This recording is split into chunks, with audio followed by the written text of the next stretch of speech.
We've been bringing you the latest developments on the school shooting in Colorado today, and we've learned the FBI says these shootings are on the rise. That's right. In a Scripps Exclusive, the FBI tells our National Bureau in Washington the number of active shootings in America has tripled in recent years. Our own Scripps National Investigative Correspondent Mark Greenblatt is the only reporter to sit down with the FBI's top security agent tasked with finding new ways for first responders and you to fight back.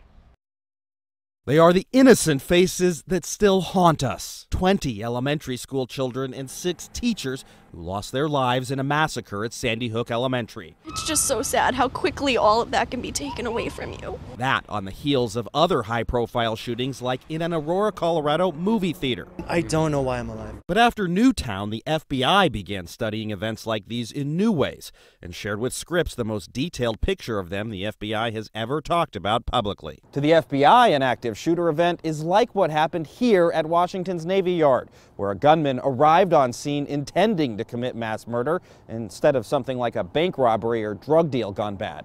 In FBI's view, are active shooter scenarios on the uptick? In our view, yes. Special Agent Catherine Schweit heads up the FBI's one-year-old active shooter team. There's a higher number of people being shot and a higher number of people being killed. In an exclusive interview, Schweit pointed to a sharp threefold increase in these incidents, averaging 5 per year before 2008 and 15 per year since then, with 14 so far this year. Many never made national headlines, like when in 2010, a gunman walked up to a group of students at a Littleton, Colorado middle school and opened fire, but didn't kill any of them. It's one of many events that would escape researchers only focused on shootings where people died. Most of them are these much smaller events that end, fortunately, before a lot of people are killed. Dr. Peter Blair is the Texas State researcher behind the numbers and says workplaces are the most commonly attacked places. The FBI looks to Blair to train its own trainers in rapid response techniques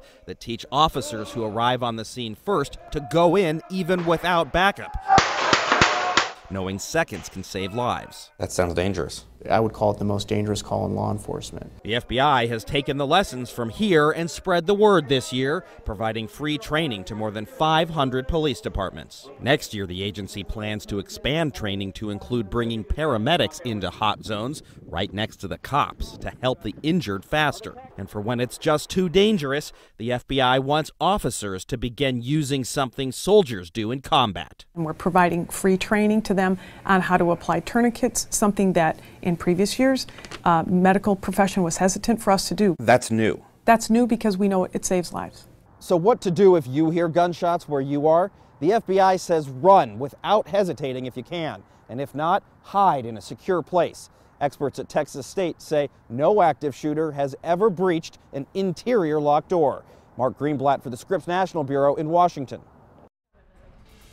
Now, to get a first-of-its-kind look at the data behind the FBI's conclusions, just go to 10news.com. We've made it all searchable for you, allowing you to look at every incident dating back almost 15 years, including an interactive map.